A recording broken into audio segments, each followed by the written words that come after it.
Next, we're going to shine a spotlight on a service that gets people who may be housebound or have limited mobility out and about. Cycling Without Age will do the pedalling for you using trikes like this to ferry people around. The group covering the Portsmouth area came close to folding but now has funding for the next 3 years. Michelle Cross jumped on board to find out the difference it's made to those who use the service.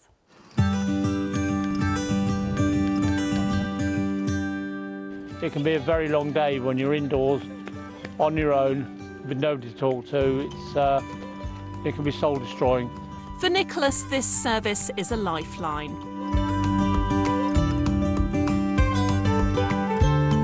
Well, I'm totally blind, and about 6 years ago I had to have emergency brain surgery, which means I have very little ability in walking. I have to use a frame or a wheelchair.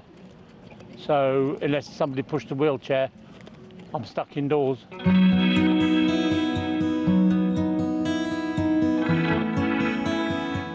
Cycling Without Age set up in Portsmouth and Hayling Island in 2019, with volunteers acting as so-called pilots, carrying passengers like Nicholas around their neighbourhood. Today, volunteers Debbie and her husband Bob are at the helm, taking us on a trip around Canoe Lake. And it's free trike rides for anybody in the city who is socially isolated or perhaps has had to give up cycling and would love to get back out in fresh air. And they just get in touch with the U-Trust and say which day they would prefer.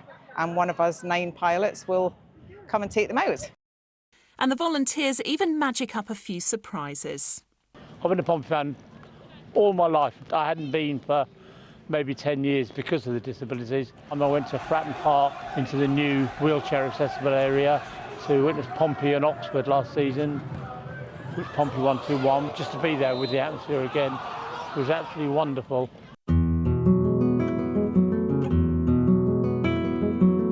Pessie is a regular user of the trikes to help her visit the resting place of her husband and her son. My son passed away 12 years ago. I'm just like that, disabled. I don't know why. Some sort of shock, I think. Can't hardly walk. I'm very in depressing mood most of the time. And if I don't go to the cemetery, I feel more upset. What does it mean for you to be able to come here? It gives me peace of mind. And I know I can go and somebody takes me in there. You know, I don't have to be, you know, if I don't go for a week, so no end. I get very depressed and upset, you know. So it's nice to go with somebody. And I'm so grateful to the bikers. Keeping the wheels turning, though, can be a challenge.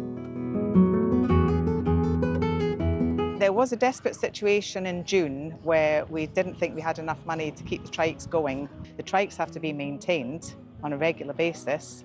And of course, even things like replacement parts, the battery, for example, £700 for a battery.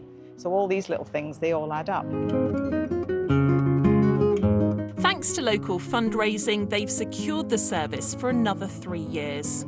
It means we can get a coordinator, because we're the pilots, we just get and drive them. We need somebody in the office doing the back end stuff, talking to the passengers, arranging things, all the paperwork's got to be done as well. And it's so important, part of the team. If that team member wasn't there, we wouldn't be able to provide the service at all. I think we're looking to get some more pilots now, so we can train more people so that we can get the trikes out more often, which would be great. When you go home at the end of a day, how do you feel? Happy. I got to see people with happy smiles on their faces, and that's what makes it humbling for me.